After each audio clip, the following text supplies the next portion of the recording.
Yeah, so we were talking earlier about presence and memory and how your memories then almost like filter your presence. And so your character or your spirit or the shape of your personality seems to be somewhat relevant to the memories of experiences, how you remember your stances, your flashes of stance, your films, your memories. And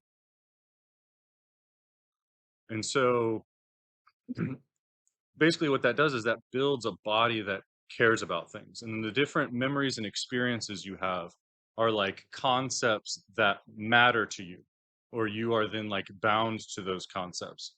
And then Adam as an atom is then shaped by the values and bindings he has, and those can be somewhat conceptualized and chunked off into like memories. And then there's something about what a human does is it aims at a compass of a through line of the various identity structures that it associates with. And so your memory then creates your associations, and then your associations create your identity. And so there's something about what we find important is what we bring in and associate with. And Yes. then that determines the resonating frequency or the fractal shape of our personality. And then in the fractal shape, resonating frequency is kind of like the pattern that then manifests in each new moment. And so then each new moment, there's a facticity in an egg, and then there's a lower good for that egg. But then what is beautiful is how does that make us a good person overall? Or how does that one egg fit into the greater unity of our greater identity and our greater community? And how identity then actually spreads out into all of those different things. Um, so they're set kind of that stage, and then talk about what we were talking about, the dice earlier, and how it seems like society severs you and separates you and dissociates you and then overfits you to facticity. And then there's a tempting gravity that pulls you towards the good of the small egg that then necessarily doesn't see the higher polarity or compass or gravity of a greater good. Yes. It's just whatever good is in this little bubble. And this little bubble can change its direction and be totally different from a greater good. And so we can think we're doing good while going against a higher good, or Absolutely. a non-relative good, or a less relative good. And so we're always thrown into a sphere of relativity, and then we tend to overfit to the limit of our scope. And Yes. then that's what I was talking about, consistently narrowing the scope versus broadening the scope. And so then in a moment where you are thrown into a new egg, it's like the Gazzaniga split brain experiment. You'll confabulate, you'll make sense of the situation that you're in. And so then if you don't have memory, you don't have Absolutely. context for a greater Hmm. good. Correct. All you are thrown into is this facticity, and then you confabulate based on the facticity, and then you think what you're doing is good, but that's actually maybe Damnation. disabling you Yep. or and alienating you or Yep. severing you or sabering you or something like that. Yes. And so then what is the proper way to aim? And then what is the proper way to have important mimetic structures that then give you a sort of gravity that aren't led, but matter, but aren't pulling you away? Correct. And so then what is important is almost relative to the scope of your imagination. And so then if Yeah. the scope of your Yes. imagination is confined to the small facticity of this moment, then you are likely to Machiavellian ends justify the means psychopathic, because there's no connection to a greater unity, right? Yes. And so I don't know, something about presence and memory and dice and it's random fate versus I'm responsible for this Yes. versus how do I pay attention to hold the memory to then hold that to then put this in proper context and to know what's a small good versus what is a greater good, and where should I be aiming, how should I be directing my energy so that the world is better. Yes. So something like that, and then how we get confused and we're constantly aiming at leaden items that then actually sever our ability to see a greater good. It, Yes. it then what that does is it almost like biases your moral compass. Like having all these lead points of gravity then throws off the magnetic frequency. And Yes. so how do you maintain some sort of through line to magnetic frequency to a good, greater good God Yes. that isn't overfit to the ego's perception of the current facticity Yes. of the moment? Yes. If, Yes. Yes. I'm kind of all over the place, No. but No. I That's kind of want to perfect. set the stage there, and Yeah. then like what are all of those variable factors?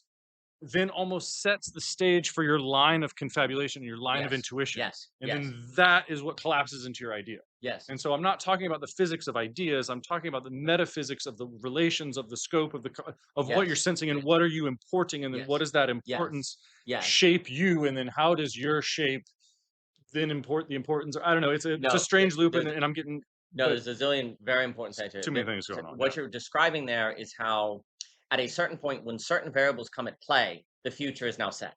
You're narrowed into a certain determination, and this is kind of complexity science because there is There's gutters. yeah, it's gutter. That's You've not made a it. gutter. Like what you're saying is that there's something about the society that makes us bring certain variables together, if you will, into our lives. That once they're there, you're in a gutter, It's and like your a groove. entire It's life like is a basically groove. set. Yeah. Like there is a sense in which determinism very much can be true, and that's the problem. And you see, what ends up happening is society, almost as a demonic conspiracy, is in the business to get all those variables in line. And once they're there, you're set. And I don't care what you do, because whatever you do is going to be in the gutter. You can, I don't care how you, it's like you no longer care from a demonic standpoint how the person moves in the gutter because they're in the gutter. So all variation ultimately It's is not, irrelevant. is irrelevant. And so it's a removal of the possibility of surprise. And so that isn't a very, now here's the other argument is that people would hear us say this like, yeah, but are you literally saying you want a bunch of pluralistic different people to hang out to one another who aren't in gutters? We're going to have World War III if we do that, right? So the creating of that gutters and determination and flattening was to make sure we don't all We don't kill kill one. each other. Yeah, with that's violence. correct. Yeah. And that's also what the capitalists would say. Yes, okay, Marx, we flatten everyone into the commodity form. When we don't do that and people encounter difference, they all die. And there's an argument that basically before the social, because I want to argue without the social coordination mechanism, everything you just described can't be addressed. Like we can't actually deal with the problem you just described because we don't have the infrastructure by which to avoid that narrowing. So in light of not having that, the very squashing of subjectivity into the commodity form is basically the only way global pluralism doesn't kill itself. And that worked until the end of true history. And then the clock started running out because you created a period where that works, but now the plausibility is running out. And here's the other problem. The spiritual warfare dimension is that there's no point where people have to acknowledge the plausibility deniability runs out. That's the horror of our moment, is people could go right off the cliff. Yeah. There is an assumption that eventually things will get so bad that it will force people to change. There's a certain way in which metaphysics is about you can't assume that. Yeah. Actually, you know what's funny? I'll share a story with that. So I did my faculty showcase because I had, for the first time in any generation of students, a 30% withdrawal rate for my class, introduction class. It's typically less than 10 or not, or almost zero. So that was like, whoa. So I did all these interventions. And I think the big point the reason why I decided to do that was because talking to faculty, they were just like, well, I understand. Why don't you just talk to your, if they miss, for example, the student missed a class. The expectation is, oh, you missed the class. It's your responsibility to go find out what you missed. And typically what that would mean is they would go, at least out of necessity, befriend their classmates to get the notes. Yeah. Everyone in my generation of teaching almost assumes that. Like, well, tough nut. Like, you're going to figure it out, but they're not figuring it out. No. They just fall off the cliff. It's like learned helplessness. Mm-hmm. They just don't even think through the possibility, like, I need to befriend this person so I can get the notes for my own self-interest to graduate, like get done with this class. They're not doing that. No. So I've talked about that. I did in my showcase, I talked about that, and that's an example of it, where even on this very micro case of the learning environment where there's incentive structures and logic, because of Hikimorianism and isolational logic that students are engaging with, they don't know their names or their classmates because it's actually an orientation about the student-teacher relationship. That's it. So they have no interest in learning about the other persons, and they don't even have the logic in the past of the social logic of self-interest to at least befriend your classmates to have your notes if you missed the class. Right. Now they don't do it. Yeah. And then they fail the class. That's correct. And they're like, oh. It's that learned helplessness just falling off the cliff. Yes. And everyone thinks they're just going to get it. Yeah. They're not going to There's get no point where they necessarily get it. Yeah. And you see, that's what I would like to argue is one of the reasons why our historic moment is unique is because for most of history, the devastation could not occur without creating also an openness of learning from the devastation. This moment in history, the thing that devastates with us is uniquely also able to make us incapable of seeing the devastation as evidence of what we need to change because of the totalization. Yeah. of the structure and the digital and the media and the loss of the metaphysical. Like there's a certain way now where the AI causal and the technology allows a possibility that's unique for the demonic conspiracy, which is basically the ability to take off the table the devastation wake up thing, which you could almost rely on for most of history. Like there was no possibility of the fourth turning occurring that didn't lead to devastation that woke everyone up because there was the social, because you had the friends that would get the note. Well, the social's gone, and now you have therefore the possibility, basically, of meaning when the great devastation occurs, it's isolated individuals with their own capacity to figure out what it means, and all of them have been trained out of the ability to think Yeah. that this is evidence we have the wrong metaphysic and therefore need to change. And so actually you could argue the demonic conspiracy, the conspiracy of dream equality, et cetera, and so forth, has achieved a moment in history where the devastation wake up is defanged. But there's only one thing, therefore, that can do it. It's beauty. Yeah. Because what wakes people up is either devastation or beauty. That's always been what wakes people up. Their idols fail or they have a mystical vision. That's what occurs, right? So a reason why I think the stakes, for me, the stakes of beauty and your work and what we talk about all the time is that I think we're at a moment where devastation is defanged of its collective change We're not going to potential. learn from the encounter of the failure. Nope. Nope. And if you were, the need for beauty would go away. Yeah. Because, yeah, it would still be better, of course, but the necessity of it collectively, you could argue, is not there. I believe we're at a period where it is there. And therefore, what that means is the stakes of beauty is the possibility of collective change that is only possible now for beauty because the capacity of devastation to bring about change is gone because we've been so disabled, we've been so narrowed, we've been so closed down. And so that's a problem because that would also mean you can no longer assume a natural self-correction mechanism of history. That's what I'm saying. Like for most of history, you could basically assume self-correction because things would go to crap and there'd be a first turning spiritual awakening, right? And because things would go to crap, and people would be like, well, maybe we forgot what really matters. Yeah. Or even the pricing mechanism would correct, Yes. allow correction in the Yes. market, Yes. etc. Yes. And yeah, it will correct it by just removing the human. That's how you're going to deal with the devastation problem. And by the way, this whole discussion of NCPs, where basically models' ages are exchanging with other models and exchanging wallets with each other, so currency. Yes. Well, that's the fever dream of Yes, the it is. AI algorithm. That's where everyone is panicking because now everyone's like, "Oh, there you go. Now we just got the human out." Yeah, yeah. Because if you can't, basically, if devastation doesn't wake humans up, and humans are the ones that called the devastation, and they don't have access to beauty, the way you respond rationally to the devastation is to remove the human. Yeah. More automation. Because without beauty, there's no augmentation. So the way you respond to crisis is automation by definition. Well, that's it. That's game over. That's the end of the human. But that's rational without the beautiful. So the multiplicity of accounts is a very, very big deal. And there's a certain, like, you could say the demonic conspiracy, there's many things to say. The demonic conspiracy has, in a way, been to make determinism true. Like, in a way, it's been this campaign in history to make determinism the case. And it has done that through abstract reasoning, like we talked about E.O. Wilson, creation of language around the body. You got abstraction that now is no longer necessarily embodied. Then Mary Douglas, how institutions think, where you need authoritative abstractions to bind things together. Then you get the bad philosophy that David Hume warns about, where you have abstraction that is over the globe, freedom to bring people together, the union of Lincoln to bring everything together, which then leads to fungibility in the capital form that then leads to AI. All of that, because once you get to AI, you basically make sure every single person brings together the variables that Charlie was talking about, and now determinism is true. The problem is there's been a giant campaign of autonomous rationality, the demonic, ultimately, to make determinism true. And then we've created metaphysics that say it is. So we've confirmed it. We've just aligned ourselves with that campaign.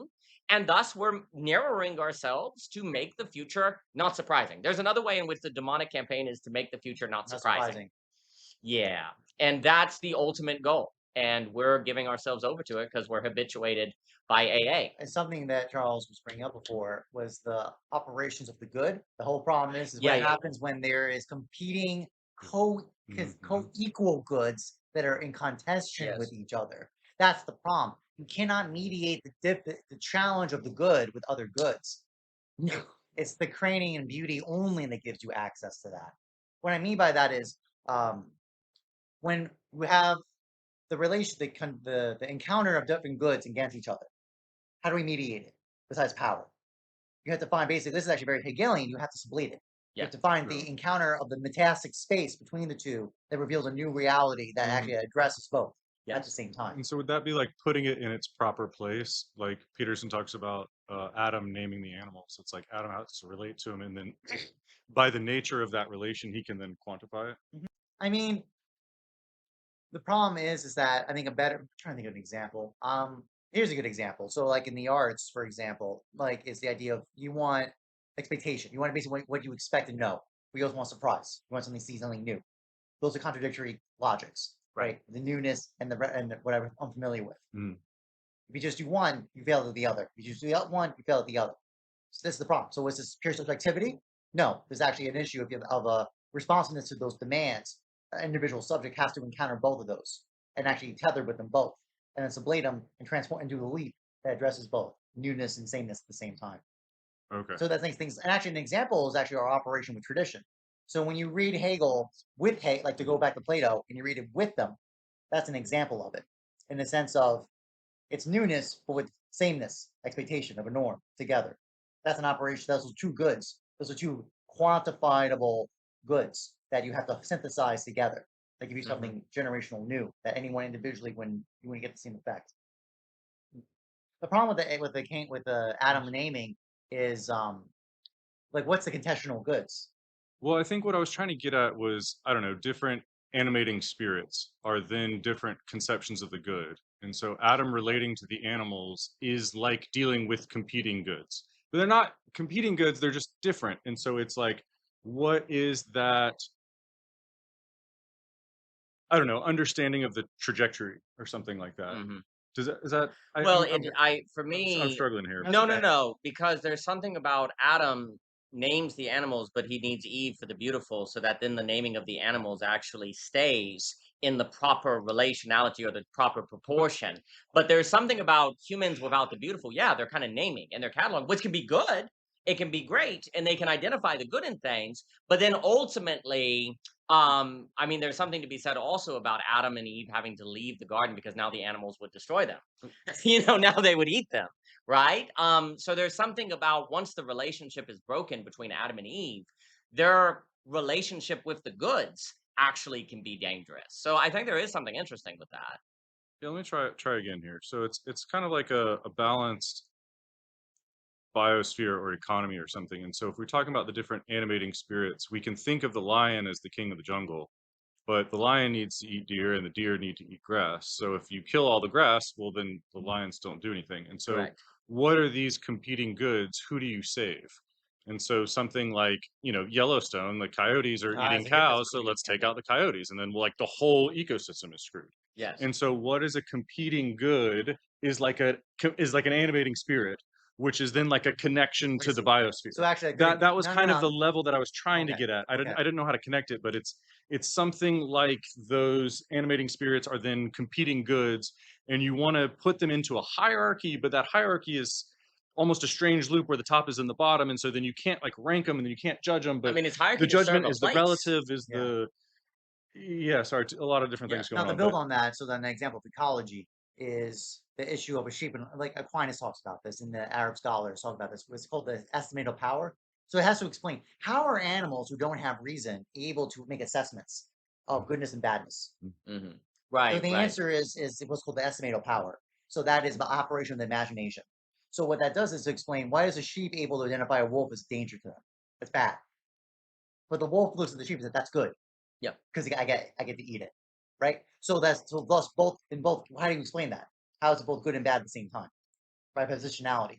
Yeah, So that's part. So that part that's an example of it where we got a problem here because now which one is we got these competing goods. The sheep wants to live. The wolf wants to eat to live himself.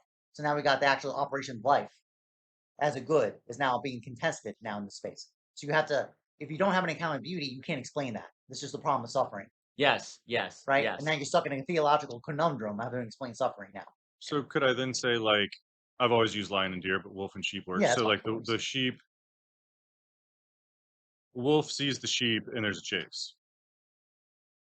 from the sheep's perspective, if he gets away, it's good. Yes. And from the wolf's perspective, if he Right. captures the sheep, it's good. So then what is the good depends on your perspective and depends on then that's the your charge. egg, your Yes. ego. And so for the sheep, it's evil to get caught and eaten, but for the wolf, it's good to get caught and eaten. And so then what is the greater good Right. is something like what keeps the biosphere going and doesn't Yeah, extinct but then the or contention is then or something like this, that. but Again, then the yeah, argument sure. is we look at it. No, that sheep actually has a legitimacy about why it's bad that it gets eaten. And it does. Right? But And that's a lesser bad. Yeah, but that's the what's- point. Then it gets yeah. charged. That's power. Yeah. Then power gets told me, no, that priority doesn't matter. This Yeah, priority who has the matters power more. to say that? Yes. But I think that's something to do with the scope of what you can import and understand. Sure. And so Well, then that's what leadership well- is the ability to take into account multiple perspectives. Like a governor knows the smith and the economics and the this and the that. The father knows the son and the wife and the this. Like there's a certain, not a managerial function, but that you sort of are responsible for that which you can communicate around. no, so this is so just real quick. First off, when you said sheep looks at wolf and says bad, I heard bad. Yeah. Yeah. Oh, yeah, it's great. I saw it in my Very head good, so Daniel. clearly. Very good. It was so great. Awesome. So bad. So anyway, so what you were describing there, on this idea of the good being like subservient or subsumed into a greater good. So this has been a major issue in history because it's true in a certain sense, without a greater good, you're screwed, right? But you also have an issue of who decides what is the greater good, right? Is it the collective? Is it the individual? So on and so forth, right? So basically, without what ends up happening when you have givens, okay, then you could have a leader or manager who can basically determine the trade-offs, right? Because there's a binding to the complexity, right? And generally, the leader is going to be able, if they're wise, be able to make fairly good central command decisions according to wisdom on those trade-offs, right? After the loss of givens, you have a problem where there are still competing goods, but the complexity is such that it is not possible to have an effective manager to manage the competing goods, right? And so what we try to do is basically say consent. And of course, that is insufficient because consent is actually going to lead you to avoiding that which makes virtue and beauty. Consent is going to lead to smoothness and flattening, even if consent as at a very bare bone level has some legitimacy to it, right? So what ends up happening now, a reason why, in my opinion, you need the social coordination mechanism is because the greater good must be afforded by the encounter with surprise. The greater good is in the ability to handle surprise, and you can never say what the greater good is, but in the surprise, you feel toward the greater good. And that's kind of the key dynamic you have to have, because in that greater good, therefore, then is beauty. Like the phrase greater good is actually the structure of what beauty is, which is the more you encounter it. But we've never had, let me put it this way. We have never had a social coordination mechanism. One, we have not needed beauty until the end of history, practically speaking. Second, in order to have the greater good be beauty, you needed a social coordination mechanism of people regularly encountering and being habituated to surprise and encounter and otherness, which was too onerous for most of history with the transaction costs and unrealistic because people have to work a 9 to 5.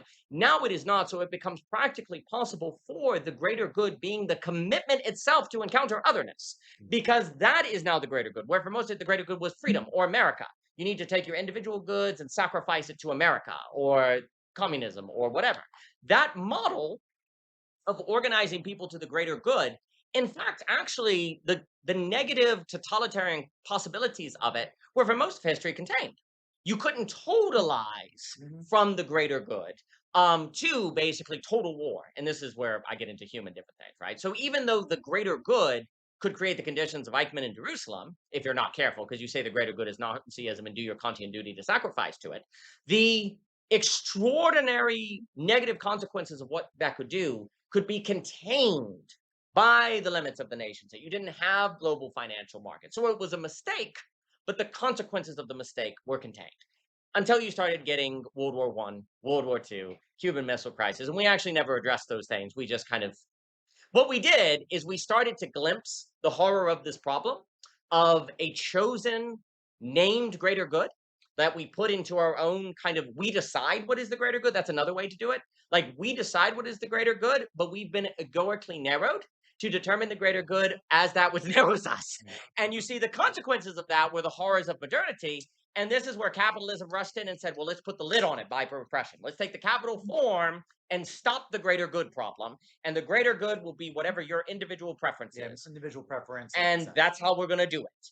And that contains the problem of the demonic Ubermesh, as maybe Francis Fukuyama said. So that's what Francis is saying. Fukuyama is like, we dealt with the problem of Nazism by making everyone a last men. Yeah. Last men can't be Hitler. They're just these hollow men of T.S. Eliot. That's the best we can do. And Francis Fukuyama is like, kind of sucks. I hope the corporate ladder gives people enough thematic drive. Nothing else we can do. Yep. And then, of course, various naive Fukuyama's then mistake has been what all of these boomer, I'm sorry, all of the boomer intellectuals do, just like Stiglitz, just like all of them, which is basically the mistake of thinking you can deal with pluralism with rationality and that cultural differences are not deep. And then when it turns out, no, they are deep, turns out that those nations you basically thought everyone would conform to global capitalism. Turns out, no, you get popularism. And then, of course, Trump is not a revelation of the inadequacy of your theory. He is the other that you push away, right? And so that's where they're all stuck because they can't think that actually the girdle point, the incompleteness, is a revelation of a need of a higher dimensionality. But what we need to deal with because I completely agree, humans require a greater good. The problem is we need a greater good that we don't name, in a sense, that we don't define. It's got to be greater than what we understand. That's it. Like, but we how can't determine what it is. We can't say what it is because once we do that, it has to be glimmers and glimpses. And then how do you have a medium condition that coordinate people to regular encounters with the unknown that then habituates them to thinking the unknown? And it has in history not been able to do that because literally I am arguing the relation to the unknown is a coordination problem. Like it is a coordination problem because people are formed by their habits and their backgrounds and whatever. They can't just think, I'm going to have an apathetic theology and therefore I'll be good to go. No, you have to have a lived experience that is constantly habituating you to the apathetic, the lack. The lack is not nothing, or else your subconscious is still believing in presence. Let's put it this way. You can consciously say lack is not nothing, that reality is inexhaustible, but subconsciously you still think reality is exhaustible. You're operating by your symbolic. You're still, yes, that's exactly right. So if you don't have a new coordination mechanism, you don't have new habits. And if you don't have new habits, then you don't now have character. And if you don't have character, you can know virtue, but you can't be virtue without a new medium condition. That's coordinating people. Contemporary, the reason why virtue seems so completely foreign to moderns is because of the presumption that I don't need development. The world needs to bend to my will, my desire. I have no requirement or receptivity that I need to develop and change. At the very minimum, in terms of like receptivity that of give and take with reality, as opposed to, no, I need the will. We need the reality just bend to my will. That is a very modern Western attitude. It's very Yaldebethian. It's very immature 2-year-old. I have my, and I think that's what is the result. The result of feeding the rationality, of feeding the saber, of feeding the Luciferian, then actually creates that spirit of interpretation. Yes. And so that's what I was trying to get at in the kitchen, is it's like the way that we interact with things almost then creates a spirit of engagement. And then that spirit of engagement has its own idea of what is good. And then what is good is what is fitting or efficient or fluid to the spirit or expectation or desire that is then participating in the moment. Yes. Okay. I'm getting it. And also too, like, let's say you hear that, and just to echo the point I've been stressing, let's say you hear that and say, I completely agree with what Charlie said.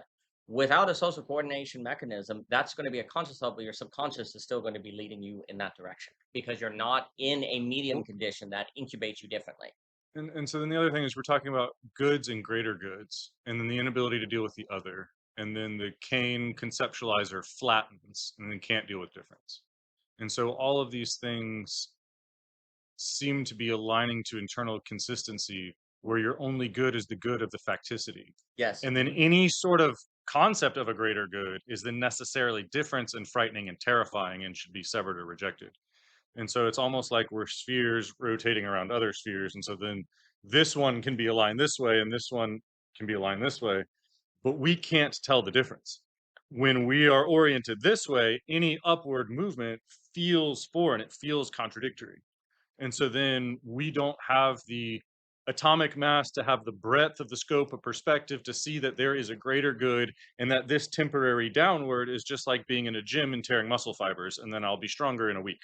Or Yes. something like that. We're not able to see the greater good. We're only able to see the suffering of the tearing of the muscle of the lactic acid under being under the weight of the gym exercise. But we're not seeing that as a anti-fragility Yes. work towards strength. Yes. And so, like, what is the growing of the atomic mass, which is being able to take in more greater good, which is then being able to deal with lesser bads to get the greater good. Instead of assuming momentary good severs me from the greater Yes. connection. Did that make sense? Oh, yes. And so I think we're in a, yeah, I don't know. It's bad. Yeah. It's not good. No, and then from last night, what happens is subjects that encounter that operate this way have the problem of we're being selected for splitting, for fragmentation Yes, and definitely. compartmentalizing, which is the exact opposite of what we actually need, And right? yeah, In terms of the encountering of difference, when we do splitting, it's a withdrawal and it's about Yes. the difference. Yes. yeah, because to hold a good and a greater good means to have two different things, which means to be in a state of cognitive dissonance. And so the saber closes to then have the one Yes. unidimensional. Yes. And so then there's something about that that reciprocally narrows or infantilizes the psyche. Yep, exactly. And so That's right. that being said, and then another idea that I think is, And one last just build on that, just to get build, is to say that, and then guess what happens though? Even when people do this and don't realize what they're doing it, we see the symptoms of it. Yeah. Anxiety, depression, Mhm. etc. Yes. And then what's the answer? Medicate it. Yeah. right. Right? Okay, so then the feedback loop just continues going. Yes. this is, yes, perfect. So there's something about that moment right there that where you're suffering the consequence of the mistake or the sin, Yep. that you're then, I don't know, numbing over and ignoring so that you can keep your pattern going. Exactly. And so there's something about suffering that is a breakdown, that is a destruction of the old paradigm, that then is almost necessary to reorient. It's almost necessary to treat the symptom to go through the suffering. Mhm. But there's Yes. something about the able body that is severed by the Cain conception that then gives you a story that then stops you from suffering. Mhm. And so we're almost thinking our way out of suffering. Like I Yes. was talking about aspasia and the spiritual bypassing by using the intellect to tell you what your emotion is. Yes. Then Lisa in that podcast was talking about Yeah, thinking yeah, your feelings. Yeah. Yeah. This is all the same thing where we're not able to hold these different goods or these competing goods, and then that creates a terror or a split. And so then we medicate that or numb that by actually severing and then fully splitting that. And then that split feels like comfort, but it's Yes. not. And so, again, my point of writing this all down is that which suffers is the same that which experiences beauty. And so we find ourselves in the moment of suffering, and then we use the saber of intellect to stop suffering. But then as you do that, you then prevent yourself from the beauty. Or by protecting yourself and by walling Correct. yourself off, you're then closing yourself and hiding yourself from the sun. Yeah. And if the sun is what ultimately brings you energy, then living in 8 layers of shelter that's not good. I mean, it prevents sunburn, but it doesn't let your grandkids live. Yes. And so there's something about we are not able, so greater goods and lesser goods, and we can't have the cognitive dissonance of competing goods because we don't have the hierarchy of different goods. And so then we're small-minded and narrow-minded and need black and white. And then what that does is that effectively splits us and then weakens us and then erodes our atomic mass. Yes. And so what's that ability to have multiple goods and to put them in an animating hierarchy of a biosphere of the economy where we can go through lesser bads to Yes. get a greater good. And then I don't know, something about how we come to these moments of kairos or of change, and then that's then scary or terrifying or a breakdown, and then we're too weak and we lack the virtue to deal with it. And so then we're tempted to flatten and fall down the severance of the saber that then gives us a story that then we don't have to feel. 100%. And then there's something where we're so obsessed with protecting ourselves from not feeling the mistakes and the crimes of our past that we sever, and then that's a pathogenic secret that is then pulled away, and then we're not unified and brought together and at one, Yeah. and then we're not wise, and we're not integrating the insight from those mistakes. And so we're instead of suffering and going through the suffering and then being changed by the suffering and then reorienting, we're like, I don't want to suffer, sever, Yes. and then you don't learn.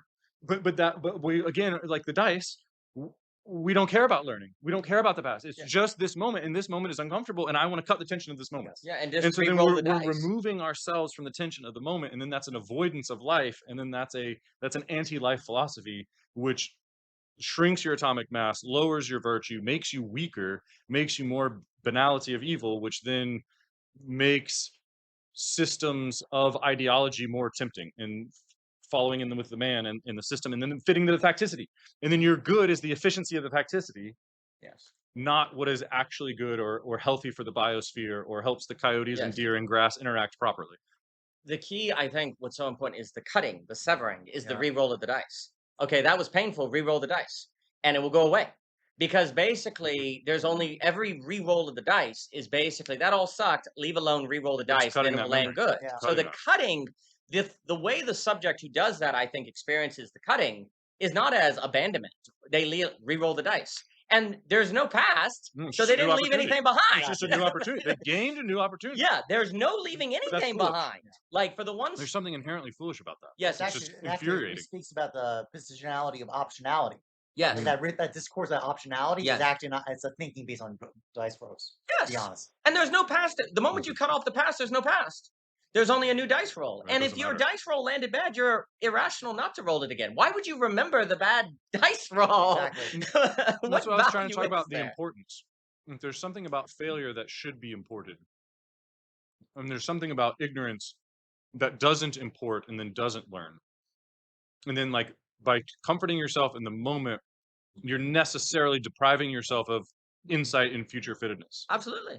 But if all it is dice, if your metaphysics is the metaphysics of dice, which the argument would be it will be without beauty ultimately because you don't have any contingent necessity. If you're severed, there's no memory. Yeah, there's and you see the key is basically if all it is dice, then okay, you roll dice and it's bad, and you remember it was bad.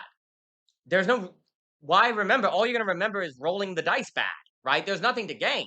So roll Sever. again, right? It is completely idiotic given the metaphysics of the metaphysics that lead to AA of dice thinking, AA, ergo everything we discussed.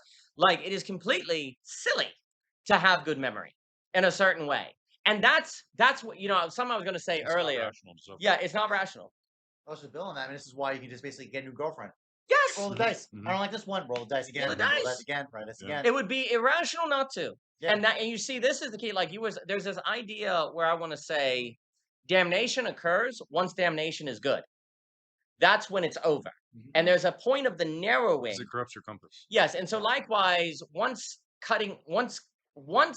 rationality is committed, is convinced to go to war against memory in a way, Yes. you're finished. Definitely. And that's the Cain kills Abel. that's the It's the same demonic thing. conspiracy. The narrowing you were describing is when I've got you. Rationality's gone to war against memory. And then you're possessed by a demon. You're And then- done. And then it's not you acting; it's the complex Determinism's acting through true. you. So in a sense, the demonic, once they get you to accept that, they don't Mhm. care what you do.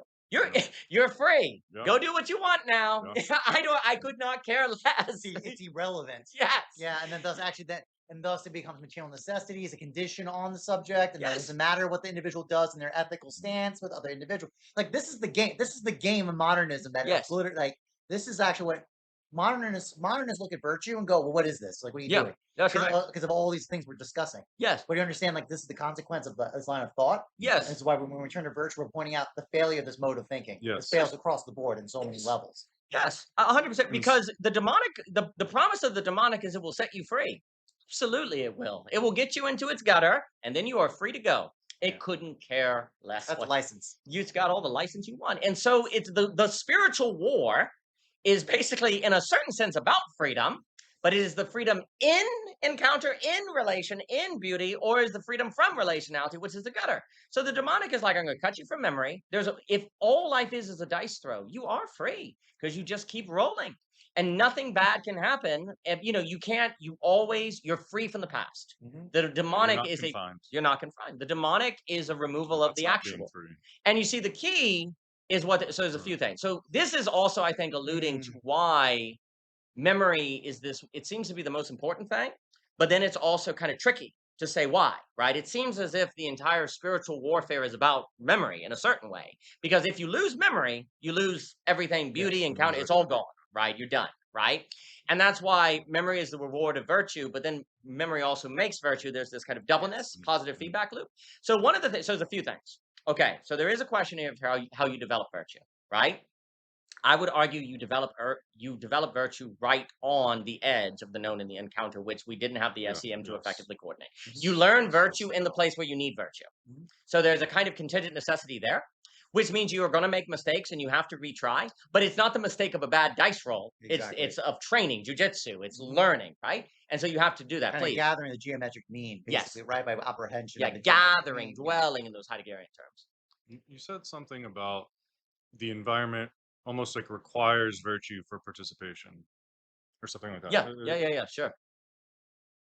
Which seems to provide a good opposition to what I've been trying to say about the civilizational tendency towards flattening. Yes. That actually incentivizes not being virtue, or almost Correct. calls forth the spirit that lacks virtue. Yes, And absolutely. so then if what we're trying to do is create environments or places or affordances, then that seems to be a place or an affordance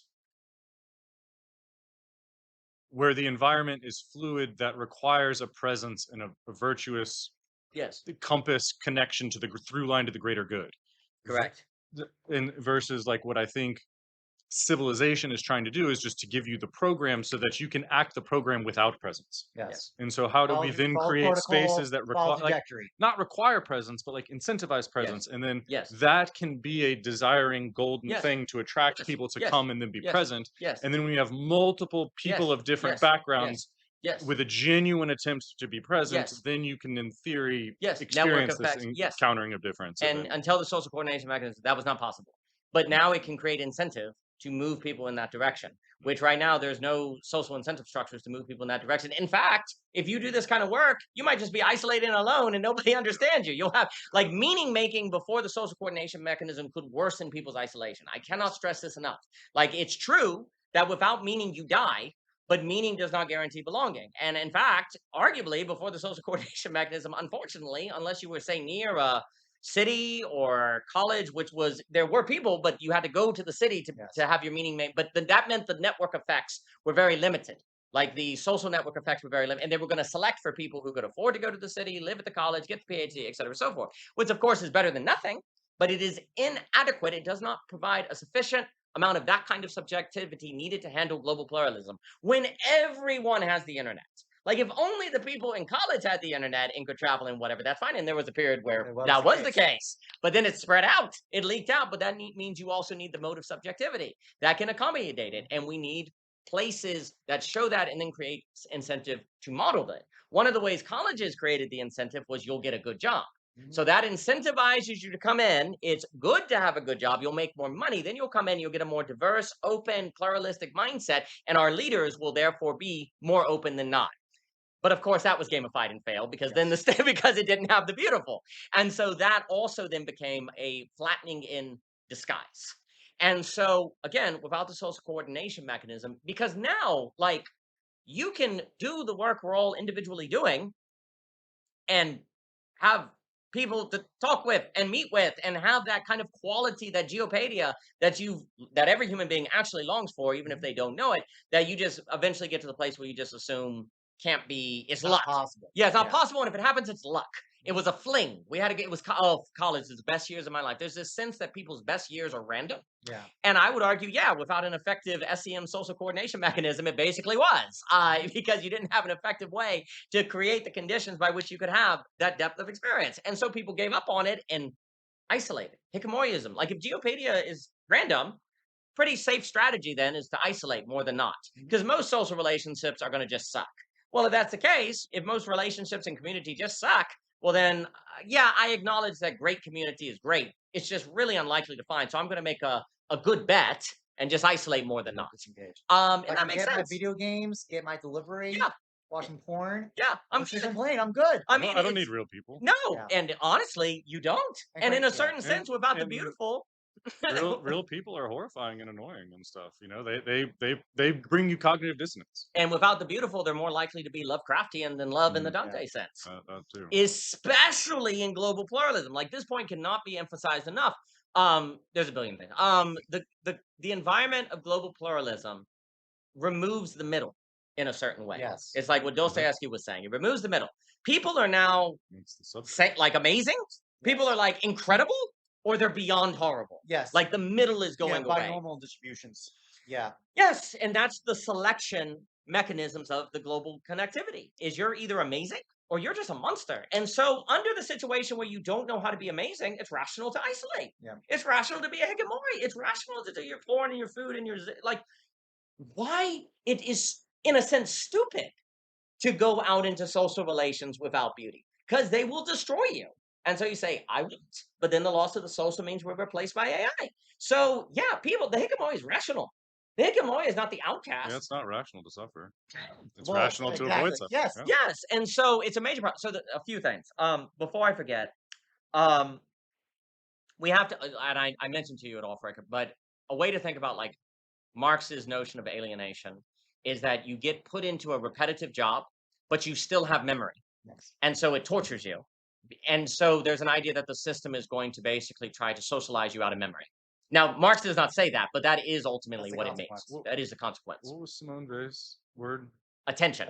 No. Affliction. Affliction. There we go.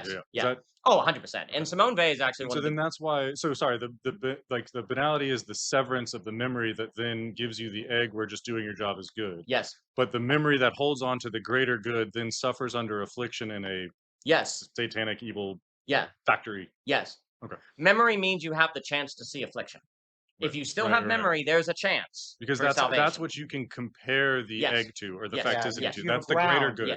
Yes, that's correct. Yeah. And so what is this grounding to the greatest good, or rather than just these individual polarities? Or, so modernity, in a certain way, modernity is a war against memory, so you can't see affliction. Right. Because if you see and also too, without the beautiful, there's a sense in which we want that, because it's more painful to be in the affliction and see it and not be able to escape than to be in the affliction and not know you're in the affliction. So then if we don't have the beautiful, you can strongly, and arguably without the beautiful, I would concede, that's probably the best strategy. Yeah. If you don't have the beautiful, the name of the game is to not know you're in affliction. Yeah, numb out. Numb out, man. And that's why people are like, why do philosophy? All it does is make me existential. Yeah, I don't know why you would do philosophy without the beautiful. Yes. I don't know why you would do thinking without virtue and the beautiful, because all it does is make you say, this sucks. Yep. And we see that. Which is chronically always the case when diagnosis is the main product of philosophical thought and not addressing. Yes. Yeah, it's almost the opposite. That's the problem. So philosophy as a medicine, philosophy about friendship, just makes your thing worse. Yeah. You'd be better to just close off, go into the affliction, make it invisible, and it's the best time to be alive. Philosophy basically says, smack, there's no middle. You actually have to go to the... So the problem about the beautiful, you're treating philosophy as a middle, like a mediocrity. You can be in the middle. You can talk. You can see all the problems, but not see... That's the worst. You'd be way better off. That's what wisdom is. Actually, was really funny. Isn't wisdom actually the encounter of despair, of sorrow? Yes. Which is actually that revelation. Yes. Right, and that's actually so. Plato has this, but it's just not philia sophia, right? Friendship of wisdom. There's also philia kalia, friendship of beauty. Yes. And that's actually why the podcast I brought in is friendship of the beautiful. Yes. Because of that exact point. Yes. Because wisdom alone won't get the job done. You need something beyond wisdom, which is beauty in this case. This is from Plato, by the way. And honestly, what I would argue is because my beloved Hume basically is warning about bad philosophy is going to destroy the world, and good philosophy is now necessary. Good philosophy is the beautiful. Yes. Now, does he say that? I think he strongly gestures toward it. He has different languages, but basically, bad philosophy is where this is how he puts it, and we've talked about it. What is happening now is we're all existentialists. We're all philosophical, even the average person, in the sense of we actually now have abstract reasoning. Even it's just on the computer and technology rusts into capture. But basically, to just put it very quickly, the modern world is defined by conditions where you see the affliction, and then you don't have anything you can do about it. And that creates what he called melancholia. And melancholia is the meaning crisis. And he said, what ends up happening when people are melancholic? They turn into tyrants. Yes. And he was warning about I call it, you know how you have the philosophical king, the kind of Plato kind of idea. What he's going to talk about is the philosophical suffering servant king, where the king is melancholic and he's just serving the people and he's helping them out, but he's a tyrant, right? Now, of course, that's like, it's the idea of the kind of suffering servant tyrant, right? Who's actually, because they see the affliction, but they can't do anything about it, they actually are suffering to have the awareness of the affliction, but you people don't. You're in your ignorance. I'm able to see it. I'm the suffering servant, and I'm going to help you by basically putting you in the system, right? And then it's really hard to critique that tyrant because in their mind, they're suffering for the people. They're the ethical, they're the public servant, you know? And that for him, the suffering tyrant is in a way the worst of all possible tyrants, because they don't even think they're a tyrant; they think they're a servant. And basically, yeah, they're compassionate, Yeah. and it's kind of Girardian. Benevolence. Yeah, there's a Girardian element to this. But the idea is that David Hume sees how philosophy, basically without beauty, it's better not even to have philosophy. He just thinks that philosophy is now unavoidable because of global interconnectivity and so on and so forth. I completely agree with Hume, but in a world where being philosophical is not an option, ergo abstract, then you must go to good philosophy. And you can't do that without the beautiful. It's completely impossible. And I think David Hume, what I would like to argue is the entire Scottish Enlightenment basically said what you have to do is have limit. Okay?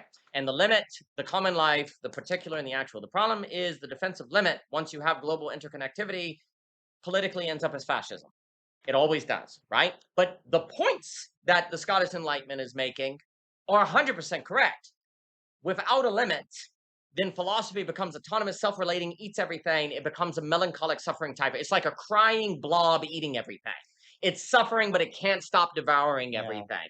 And so but with limit, you contain it, and then it becomes good philosophy because it has to honor common life, okay? All of that holds, but we need limit, but you can't have the limits top-down imposed. Therefore, you need a social coordination mechanism of encountering the limit, the excess limit of beauty, lack as excess. So there's a limit there, but it's a limit that is not top-down. It's embedded in the structure of reality itself, but that is only encountered by the person in virtue. Because the limit, here's the key. You can't have excess limit without memory. There is no excess limit without memory. There's no limits in dice roll. Because you can roll forever, right? But there are limits in cards. There are limits to the number of cards. There's a parameter. There's a structure. That's why memory is possible, because there's a limitation, right? And there's a relative to a telos or something. Please. What did we talk about the last time of thought forms have no limits and no feedback mechanisms? Like animals can only get so big because of environmental pressures, but thought forms don't have that. Correct. They don't have natural scaling laws. That's 100% part of it. We have to choose the scaling laws, right? We have to choose the limits. We are that which is limited. That then brings in the scaling laws. So you have to be integrated mind and body to be able to put mind in proper proportion. Yes. Otherwise, your mind will just spiral out of control. Your mind will create VR. It will create dream equality. And thus, beauty is the limit. Yes, beauty is the limit. That's the fundamental temptation, is to sever the beauty so there is no limit. And so how do we have the strength or the courage or the integrity to go through the suffering, to hold on to the greater good, to experience the momentary bad, to not be disoriented and not be lost in sin and led and pulled off? And like, where is that strength and integration to hold the tension of the moral compass of gravity to a greater good? Or phrasing is tough, but something like that. 100%. And basically, the argument would be, right now we're in a world where liberalism is failing. It's showing its limits. So post-liberalism is rising up. Post-liberalism has really good points, but if we actually enact what they're saying, you'll just get fascism and all of those problems. So the only way to sublate the liberal and the post-liberal is beauty, because that's the only way you get a limit that stops autonomous rationality from creating the world in its image of self-relation. And that's where you get globalization, capital markets that devour all difference and flatten it. And that's what the post-liberals are pointing out. They say liberalism flattens difference, 100%. So they say we need a limit. Oh, yes. Okay. What limit is that? Catholicism. Yeah, power. That's what it's going to be. And you're like, no, it's not. And then I listen to the Nobel Prize winning people. Anyway, beauty is the only way to have a sublation of liberalism and post-liberalism, because that's how you get a limit on self-relating, internally consistent systems, but not imposed. It is embedded in the structure of reality itself. Therefore, it has authority over you because it's reality. But if you don't have beauty, then reality can't have this excessive character where there's a limit to what you can know because there's always more to know. It's not holding you back. Is letting you go. You hold yourself back because you have to develop more. You're the limit.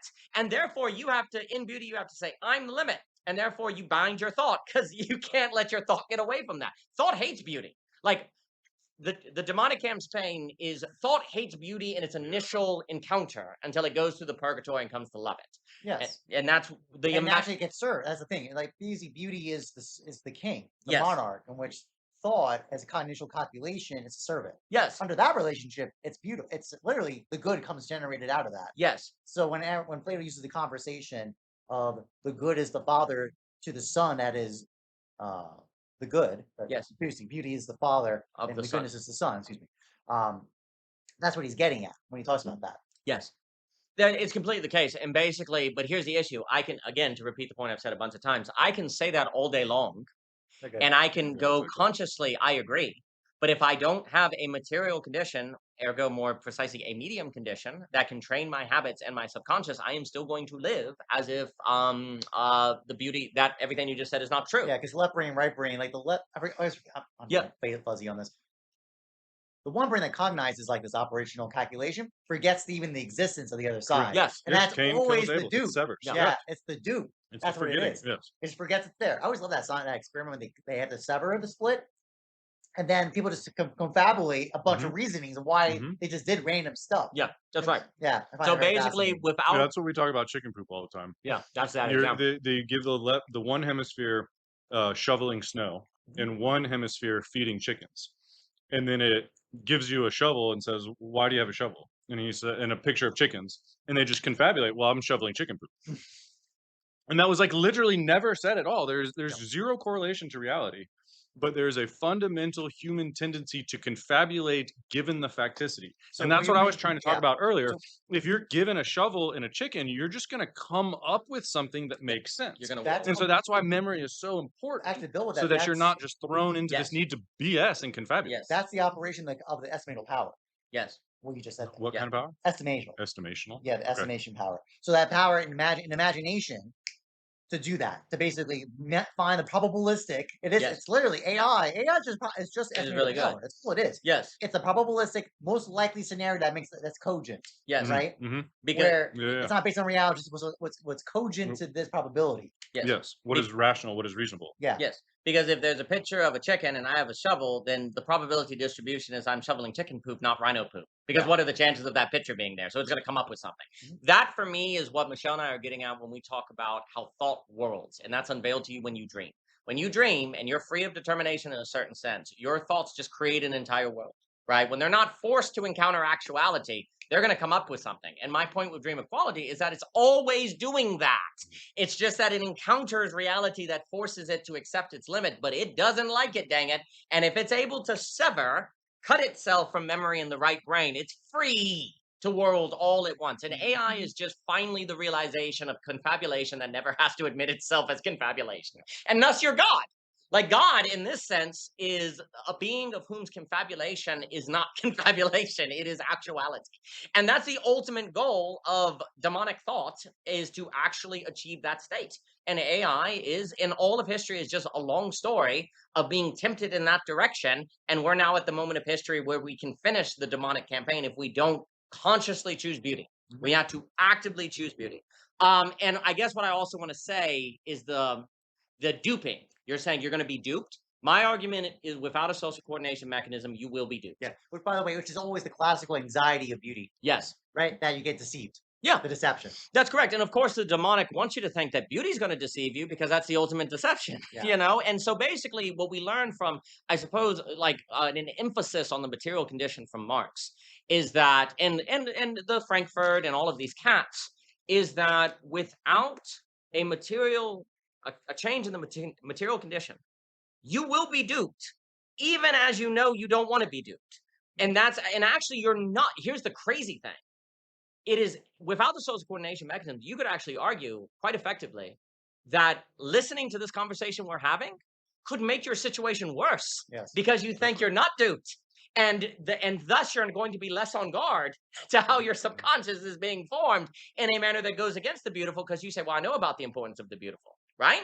So this is Your arrogance breeds ignorance. exactly right. Which So the then problem is, negligence, like which is belonging again, the problem is with like a belonging again project is basically you have to say this entire book is about something that you don't actually need to know. It's about a justification of a participation in a medium condition and a way of life that actually will give you everything the book talks about, even if you don't know it, because of how you're going to unfold within that place. And actually, if you read the book and didn't do the social coordination mechanism, I would rather you not read the book, because it would actually just make you a philosophical tyrant. And that's kind of the thing, is one of the reasons why like everyone hates intellectuals now, or a lot of people hate intellectuals, is because the intellectuals are actually worse because they don't have a medium condition of which then incubates the subconscious to actually live out the things they know. And so that's because college is not a sufficient material condition to actually bring the intellectual into alignment with pluralism and their own ideas. It creates elitism in the material condition. It's not sufficient by itself without a social coordination mechanism to form the subject in a manner that can address global pluralism in a manner that doesn't make it a disaster. Yeah. And so in the past it was, the monastery was, but now you're in a historic period where it is insufficient. You have that developmental thing. And really what is just extremely important, and I suppose we should have lunch in a little bit, maybe 5 hours from now, not, not 10, is basically all of this is pointing to, it's a war, in a certain sense, it's a war against memory. Yeah. Like spiritual warfare is a war against memory. Cut it. Once memory's gone, it's not gone. It's not gone. Yeah. So then the question is why? Like, why is memory so central? And there's a suggestion that without memory, there isn't form. And I know we were talking about on the porch, where memory creates a way of relating to the immediacy with a backward motion forward. And I guess what I also want to say, just to bring it up here, is that basically we live in a world that is basically entropy management. There's no negentropy. There's no creation of energy. Yeah, we've forgotten that. Yes. We've severed from our ability, from our ability. Yes. And basically my argument is memory is necessary for negentropy, for the creation of energy in the subject. The subject creates energy to the degree they have a relation with memory.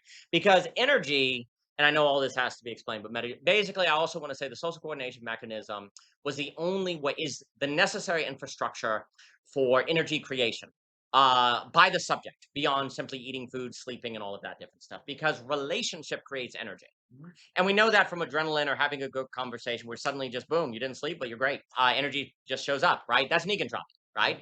Now, this can get us into the larger meta-geometrical questions that are, I think, of the utmost importance, that would justify everything we're saying on a fundamental level, a more fundamental level, you could argue. But for our purposes here,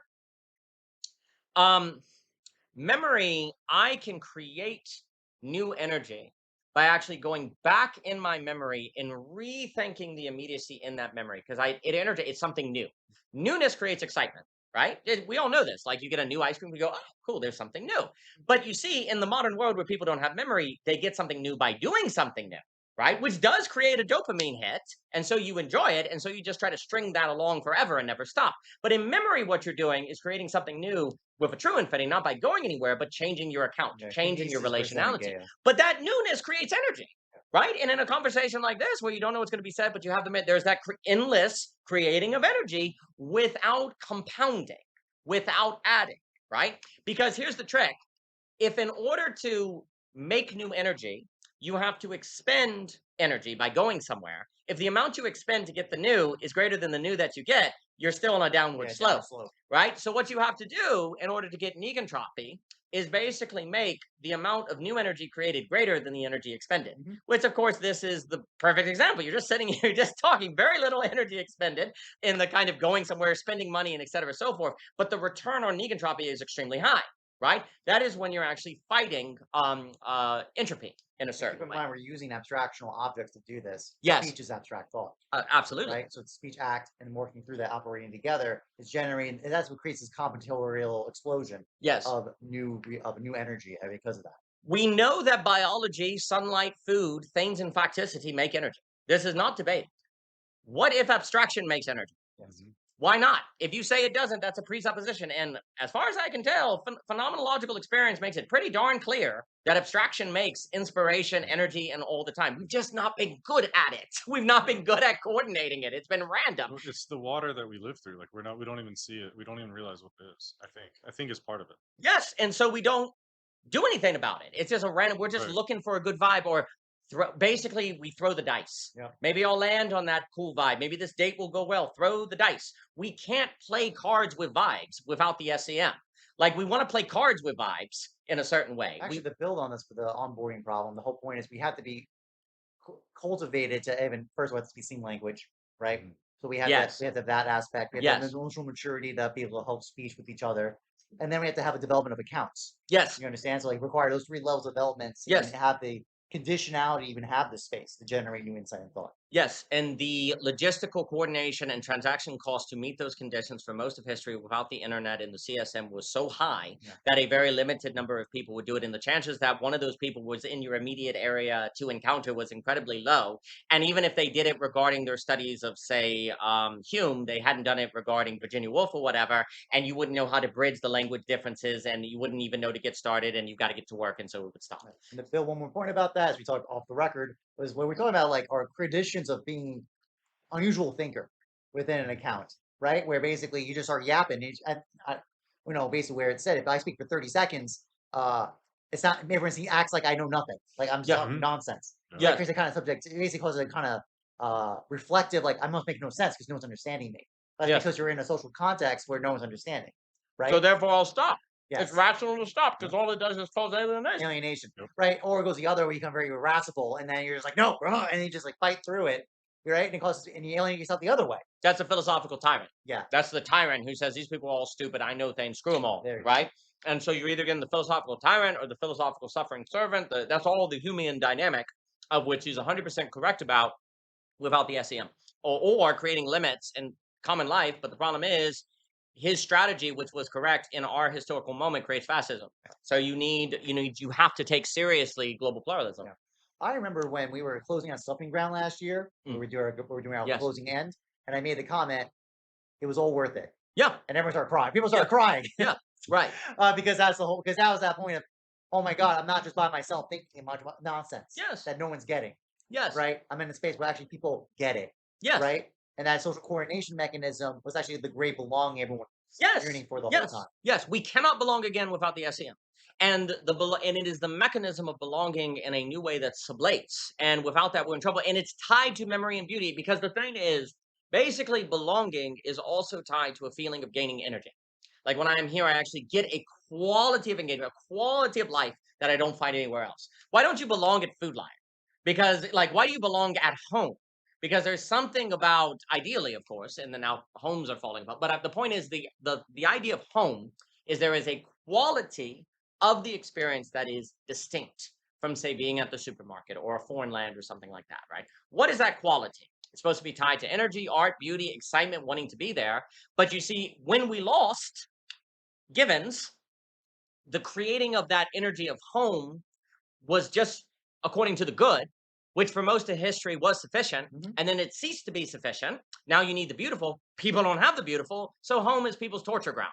Because when you're in that place, if you require the beautiful and you don't have it, it inverses into the Lovecraftian. But so everyone's saying, well, that's evidence we need to get rid of the family, or not have kids, or not go home and like exit out, which again, without the beautiful is rational, but it is actually what necessarily follows from the lack of virtue in the rational. And then, of course, you have the problem of, if you have older people who have been successful all their entire life, they say no reason to change. And that's where actually the success is part of the problem, right? It kind of facilitates. But the thing is that what I'm getting at is that what defines the place of belonging is qualitative and energetic.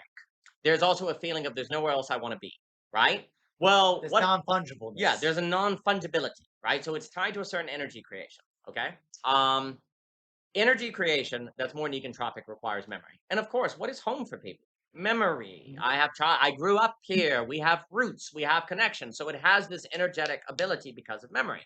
Okay, we have to learn how to do that in relationships and conversation. There's no possibility of extending the energetic quality of home, belonging, to other areas anywhere without memory. Memory is the possibility of that energetic possibility. But then what is it that memory does that creates energy? And the giant, basically, metageometrical claim is that you create energy by phenomenon, loop into memory, come back. Entropy is the curvature to build up the momentum, and it comes back, and the negentropy is actually done in that. I had a note related to memory is to eidos, which is to lack. Mm. They have the triangulation, rotation, motion, and movement. It's actually those are the three aspects of it. That's correct. And what ends up happening is thus you have a true infinity because the entropy just makes the curvature to re-relate to the cup because eventually you kind of run out of energy of relating it a single account. And that will naturally transition to a new account.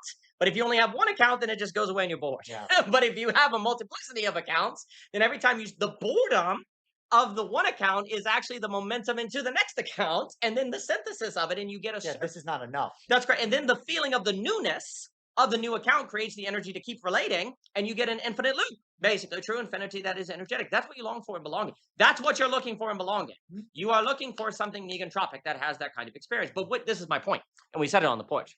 If you don't have that, because you don't have memory, you just have the roll of the dice, then basically your relation to things is this, entropy. So you know why you sever?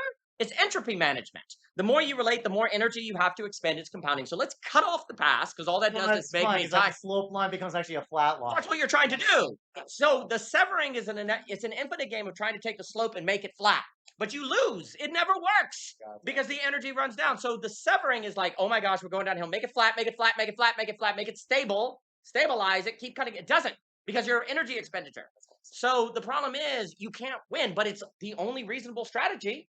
If all you have is severing, then cut the sloping line to make it flat and you fail. And so then the very effort of saving your energy is what guarantees the loss of your energy. Which actually creates a myopic. You have to get narrower and narrower and narrower. This unit of analysis has to get smaller, smaller, smaller, smaller, smaller. Yes.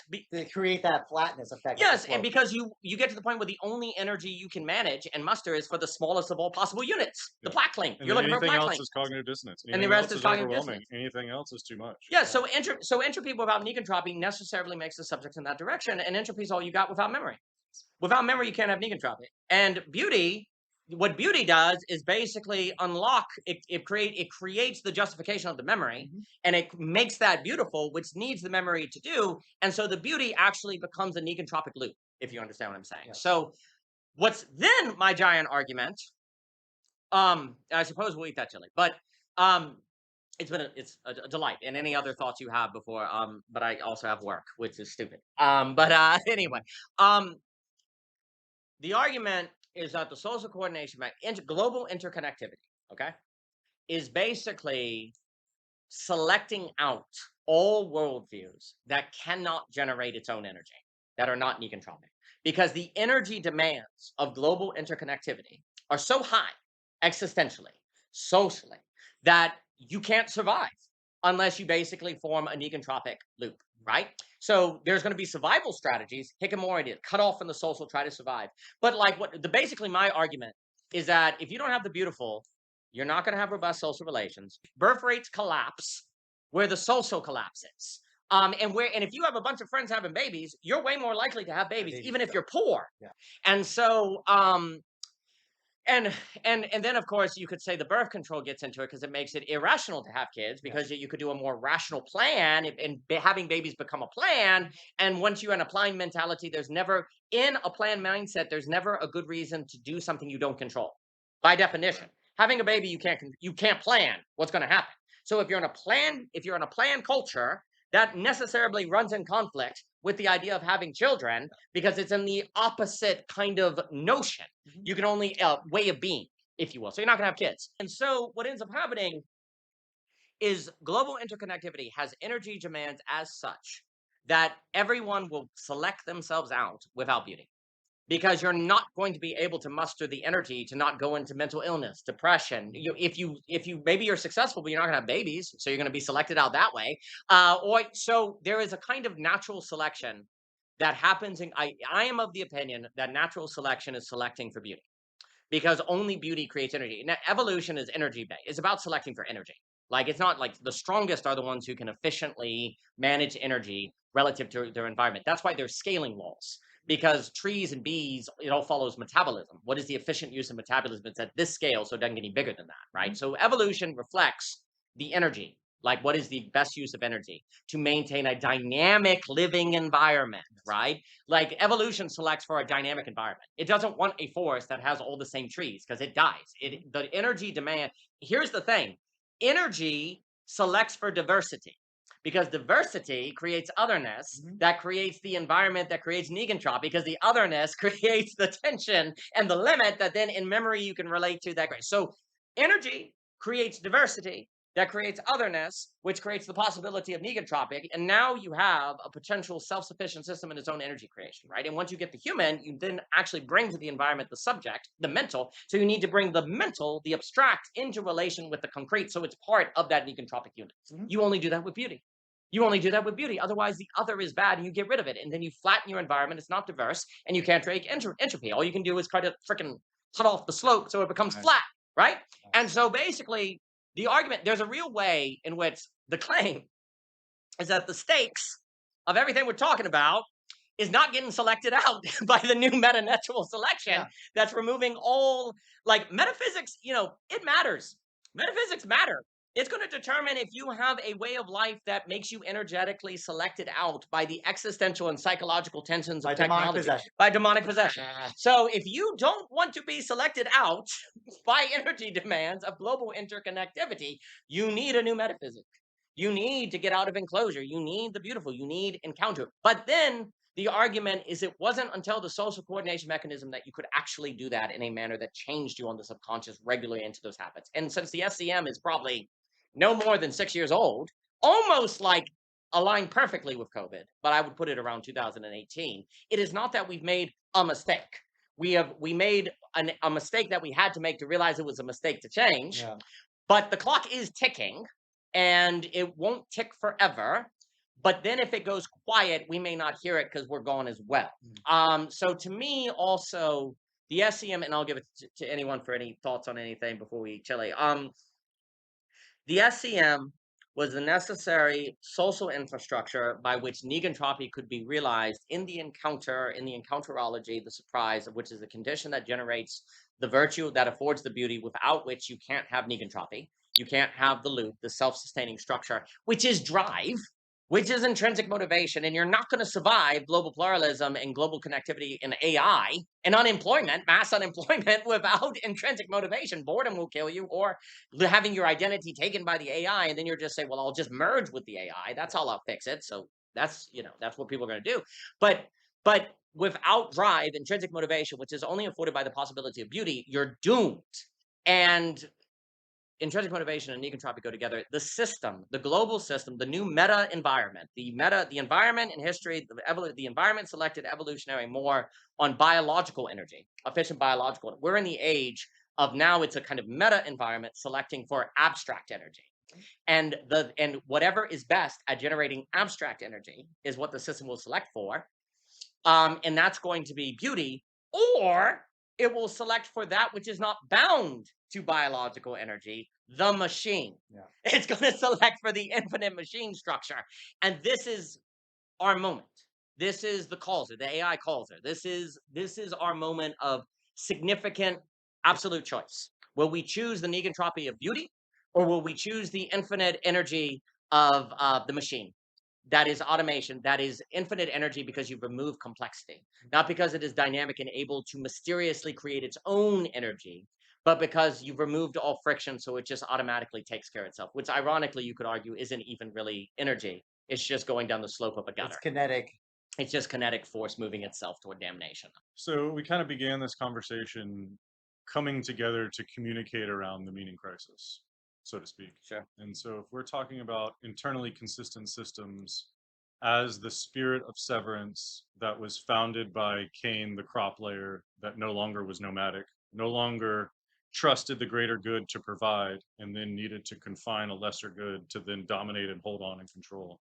And if Jung has like enantiomias and aeons of thousands and thousands of years, if agricultural revolution was 10,000 years ago, Judaism 3,000 years ago, Christianity 2,000 years ago, it seems as though we're almost reaching that enantiodromic state where the spirit of civilized conceptual severance is now having a gravitational mass of its own and pulling us towards its desires. Yes. And then this complex of control of the conceptions of the severance of the rationality of the saber, half of the intellect, half of knowing, half of grasping, the rational grasping hemisphere. This seems to be its paradigm, its tyranny, its kingdom, its lordship. And so we're then in the pinnacle of the lordship of the severance, which is either the most predictable, greatest time to be alive, or it's like the most severed, structured, imprisoning, Yes. least free time to be alive. And so where is this paradigm shift of the revolution, of the spiral, of the pendulum swinging back and forth, of the enantiodrama swinging back and forth? Whereas it seemed like we used to be motivated towards life, and then we created structures to enable more life. Now we're almost consuming structures at the sake of avoiding life. Yes. And so we've Yeah. reached this enantiodrama where the angels of sapiential frameworks were guiding us to a greater good beyond the small, narrow-minded faculty of our facticity. Then what is this religio connection that then sees that this civilized framework is the water that we've been living in? And then we think we're the ego that receives the severance. And then in doing that, we're going to become extinct. And so it's almost like the kingdom of the idea of the meme of civilization that is the severance of the absolute is on the borderline of losing sanity or something. And Yes. so as evolutionarily evolving species, we need to hold on to that which keeps us connected and embodied. And then that requires the death of the old paradigm and a breaking down and a burning off Yes. and a suffering of the consequences and a realization of the dissonance between a greater good and the current actuality of it. And so I think that's kind of the nature of our situation. And then also because we are identified with the fallen, we tend to overfit to a narrow-minded facticity, and then we necessarily lose connection to a greater good. And then there's something about that that progressively narrows the mind, narrows the spirit, shrinks the atomic mass, lowers the virtue, empties the soul, becomes banal, becomes empty, becomes a program, then becomes a lifeless archon that then gets a mind of its own. Yes. And so it's almost like we are at the precipice of a new civilization or a new Yes. way of looking at the world or a new archon or a new meme or a new value structure or perhaps a new sense or a new rationality or a new method of grasping. The psychotechnology that allowed us to exceed the Dunbar number of intuition and allowed us to use objective metrics to then communicate is now in itself being realized to be insufficient to deal with the true complexity of the multidimensional world. Mm-hmm. We've like unidimensionalized into abstract rationality, and then that necessarily limits the mind and then makes us foolish, and then is severed and smaller and is not at one. It doesn't connect to the greater goods and the greater dimensions of the psyche that filter out into the environment and into the community and into the biosphere. And we tend to overfit to what we think is good, which is then like we as deer eating all the grass. Yes. And so where is that ability to like, okay, I've had enough here, let me nomad or navigate or let the system replenish, or what is this? Well, I think it's good to eat grass, and then I'm just going to eat all this grass. But then that is putting your needs out of balance of the greater good. And that's inflating your ego as the only God. And then you should obviously eat all the grass. Right. And so then what is that where our ego is humiliated and humbled to realize that we can't eat all the grass? And then instead of having a third plate of dinner, maybe we just have one plate tonight and then the next day. And then Yes. what is that proper limitation that doesn't take the self-interest of the pleasure of eating and then strip the environment? Yes. And it seems like psychologically, biologically, spiritually, we're stripping our environment. We're dissociating from our multidimensionality. We're narrowing and severing and focusing in becoming addicted to the savor of the severing of the disconnect, which then ironically makes us think that what we're doing that matters,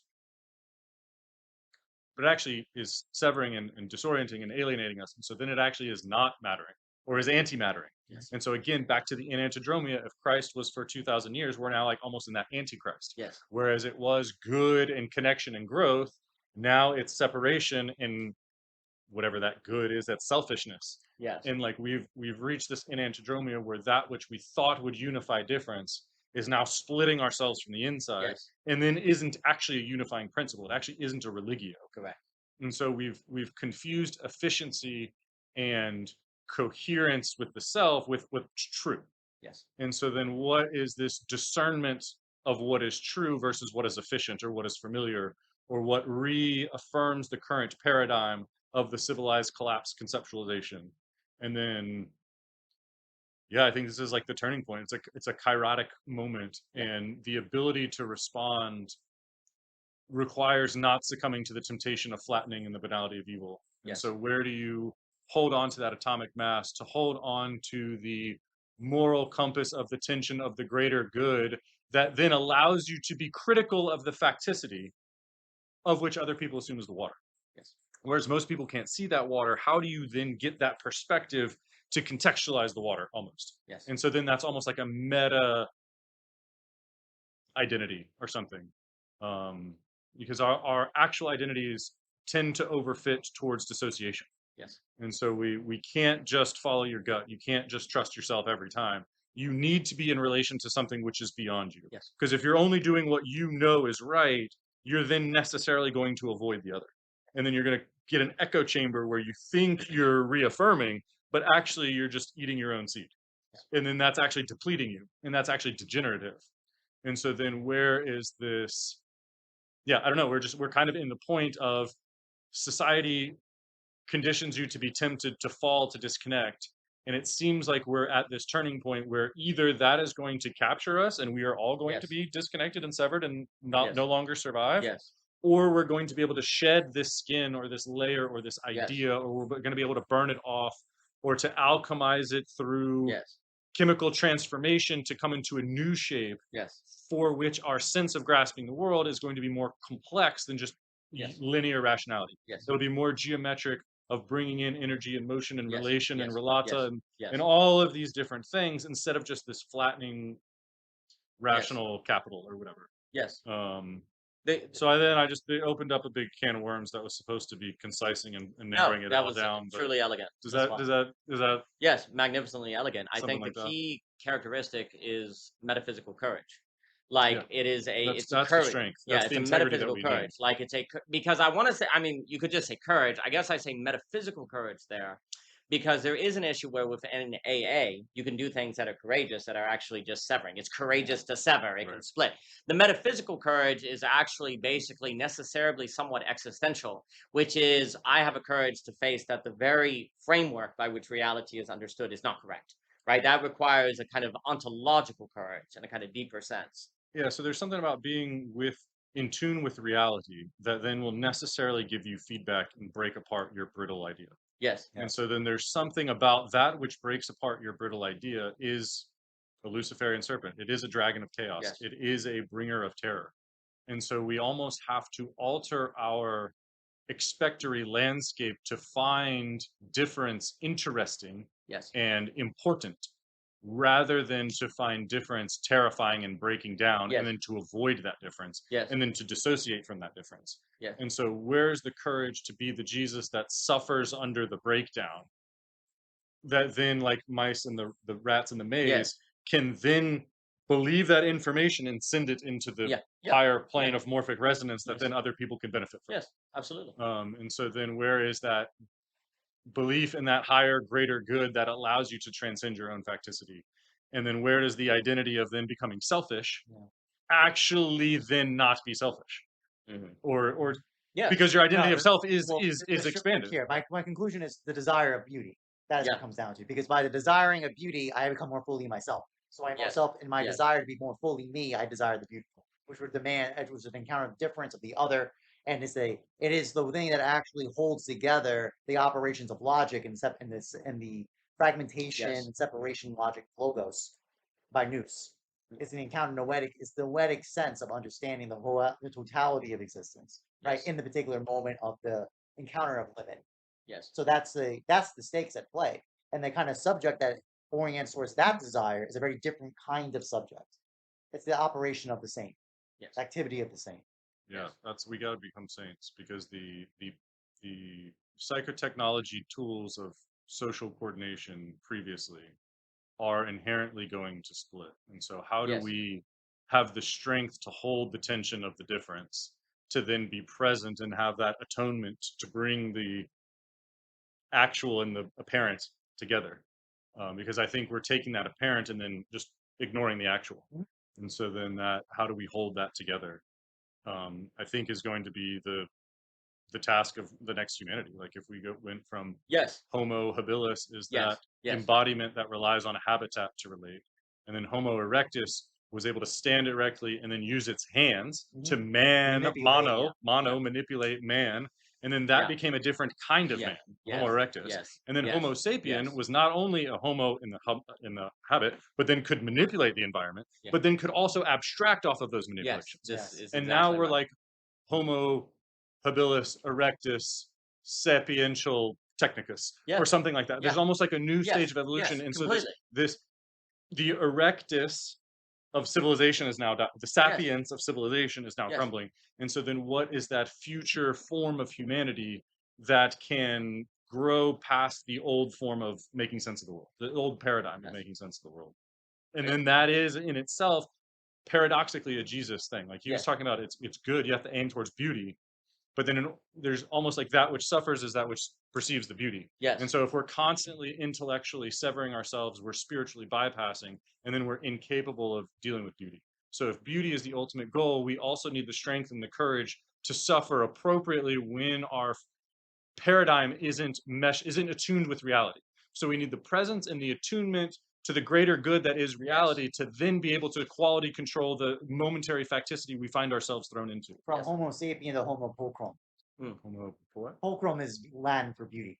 Oh, Yeah. okay. Yeah. Yeah. So Yeah. I'm having fun. Sure. I'm having Yeah, a fun riff. Yeah. Yeah. That's what we're talking about. So the movement from abstractional thought with this operation of calculative reason to operate on the manipulational. So the whole point is that soul always retroactively transforms the prior soul, Yes, Yes. vegetative Yeah. Yeah. yes. Yeah. to sensitive to logos soul, right? Those all retroactively transform the prior ones. Like we Yeah. read because we're retroactively transforming our operations of hearing and sight. There's no organ for reading. It's literally a renewing out of the organs for sight, Like an urgent identification, property. and Yeah. sound Yes. and language. That's what reading is. There is Yes. no individual organ for reading. So Right. you see, it's actually arguably the first transhumanist operation Yeah. Yeah. Yeah. because Yeah. it was something beyond the organic Yeah. operation of what the body we have in our Correct. bodies. So that's how I mean by basically Homo pulchrum.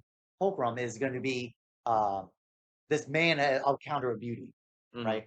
That doesn't ignore abstraction; it actually works with abstraction. Man whose telos is beauty, or whose Yes. aim is beauty, That's the or aim of what he's doing. what is gravitating, what is calling him, what Yes. is connecting him, what is Yeah. motivating Yes. him would be the Yes. beauty, rather than consistency or something Yes. like that. Yes. No, I think that is beautifully put. I do think it is of that level of severity. The moment. Like those are the stakes. It's Those like are the actually survival of the culture or of the species or Yes. of the whatever it is that we think we are. It's this way of Yes. life seems to be like it has reached its peak. It either needs a transition, it needs something Yes. new, or it seems like its insufficiencies are catching up. I mean, And whether that's just our insufficient understanding of it, but it seems like it's something like that.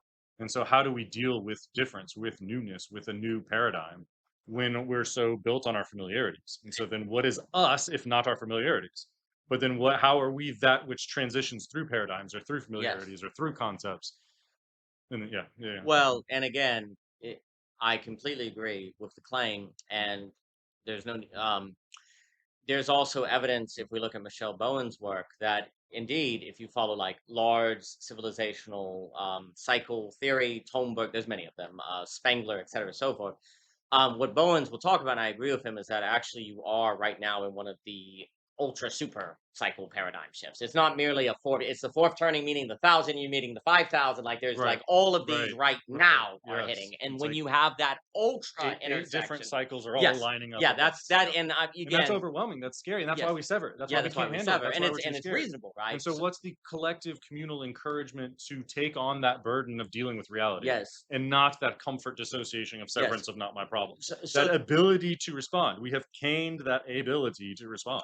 We've disembodied, and now we're just ruled by a bunch of archons. Yes. A bunch of empty ideas. So there's phenomenological experience that would justify the claim that this is I'll say, causer moment in reference to Luber's work. Like it's a causer, like it's a decision, like the theme is appearing in a certain way.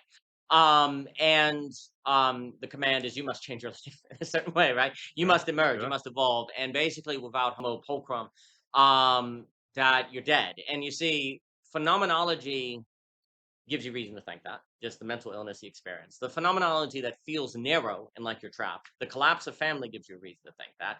The inability of economics to overcome business cycle structures, like why business cycles happens, like these boom and bust cycles, is a mystery in economics.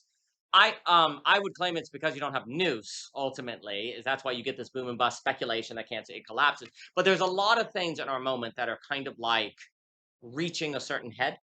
And that's, we're not, and so I just want to say to the claim that there's a kind of emergent evolutionary moment, homo pulchrum, that is not, that assertion is justified by, in my opinion, many fields. And you can look at what Bowens is talking about with supercycles. Like there's a lot of evidence that suggests that is the case, would be the claim. And furthermore, simply the change in how your life goes when you introduce lack and fit it to beauty, that itself practically provides evidence of the legitimacy of the claim. I suppose what I also wanted to say is that there is a kind of question of how do you come to be a person that has the thought of the need for the homo nous, or so it was another way I was thinking about it, is like, how do you come to, because if you're enclosed, you're also enclosed, right? And there's a certain way in which I want to say the nature of just probability is over large enough of a number of people, you're going to have a certain number that are going to be of every possible calibration. And so a diverse human society is assured that there's always going to be a certain amount of people who just, by how probability works, who sees the water, who sees the enclosure, right? But for most of history, there was not an effective coordination mechanism for those people to form a society with others who did that, that wasn't cut off in a college, or cut off in elitism. Like it was actually still nevertheless embedded in common life, right? And that's really important, because if our spaces, we make our spaces and our spaces make us, if we try to make homo pulchrum, say, going to the church or the monastery or something, that's of course better than nothing. But the kinds of thoughts you can have, if everyone has a similar habitat, similar way of doing things, because we're college professors or something, then there's a sort of limitation to the diversity of the meta environment, the meta garden of human cognition that can develop. So what you want to have is the ability of effective coordination for homo pulchrum from people living in their common life. Virginia, North Carolina, different places who have different jobs, who can find one another and coordinate each other effectively. And those people have not been able to find one another. And basically, there's a certain sense where it's almost as if the environment, the collective, is kind of, the number is running out of people being born. So you can't just continually rely forever of having a certain percentage of people arise who get homo pulchrum and hope one of them becomes president and gets the top of an institution and can change things. That's kind of running out. And also, it turns out the system selected, it found out, oh, wait, if one of those kinds of people, or people who believe in that, become the head of the institution, they get trained out of the habit to think that way by the very success. Oh, crap, we need to try it. Let's do a different experiment. Let's try to bring people together into authority and influence that actually don't have to climb a vertical structure. Well, how in the world are you going to do that? Well, you have to become more effective of coordinating horizontally, not vertically, not shining on it, but actually finding roots, rhizomatic, and finding people. Oh, well, how do we do that? Well, you need a technology by which you can do that, right? And what I want to say, and so the social coordination mechanism now allows that, by which people can then come together who have the thought that there are problems in thought, that kind of meta view, who then can make it more plausible to one another in sharing their notes, sharing their accounts with one another, to see pieces they didn't see, and it all comes together. So the account becomes stronger, it thus becomes easier to spread, you can get more of a critical mass of people, and then you can bring about grassroots social change. And you see, for me, what's kind of hopeful, and then I'll stop, is that on that idea that we're reaching a certain moment where the kind of demonic conspiracy has kind of gotten us here, like the final move on the board is available now. You cut off, it encloses, it can't tell, memory's cut off. Like the final move is here, where it could end memory. AI could absolutely end memory. It already is. ChatGPT is making people have terrible memory. Yeah. So it's like, it's in front of you. The loss of memory is literally happening. It's not just speculative, it's occurring. If memory's gone, it's over. Totally over. And you could argue AI also is changing the reading of books, and people can't look it up themselves and all of that different stuff. So there's this war on memory that if you lose it, you're dead. And the technology is on its final campaign, but it couldn't engage in that final act without also creating the technology of the social coordination mechanism as a spillover effect, right? And if we actually use the technology for the social coordination mechanism, and therefore homo pulchrum, if I'm saying that correctly, then it will be as if this campaign of the demonic was actually always already a campaign of the divine. It will retrospectively go back and change the meaning of the history to have actually been a lure. So is that when the momentum of the fall brings you back? Exactly. back. That's what I'm Yes. arguing. Is that what That's you're- exactly what I'm arguing. And so, in the same way that it turned out it was a lure to bring them to the, the So- destroyed. Yes. So then if the fall is the recognition of the gravity Yes. and the MTC immature Yes. severs it, Yes. then they don't get the momentum No, to that's bring what it I'm back saying. to instance. Exactly. The severing And means so you the keep going. ability to suffer Yes. is that which Yes. can then Yes. bring it back. And then you get the something like negentropy. Now Right. history doesn't have to end. Eternity is now possible. Once you have negentropy, eternity is possible. Living forever. It's all possible. Negentropy means It's revivifying. eternity. It's revivifying, And right. it's eternity not as bland timelessness, but ever deepening reality. Right, the depth, the spirality of it, the That's change correct. in depth. Yeah. So what yeah. we are is we're at the moment of basically we're here, and we either keep going or it's going to be the momentum Mhm. that brings it back together. So How do we right make sense of here, that? How do we the- make sense of that? the demonic's like, experience? come on, cut, done. Later. Right. But Yeah. if it goes and it goes, no, and then you have the homophobe. And that's our moment. So I'm glad we could talk about it, gentlemen, Beautifully and be said. part of the movement. So thank you, Sir, Mr. a Jockin. pleasure. Thank you, Charlie. Really an Sir. honor. Sir, Honor to have pleasure. you, gentlemen. Really enjoyed it.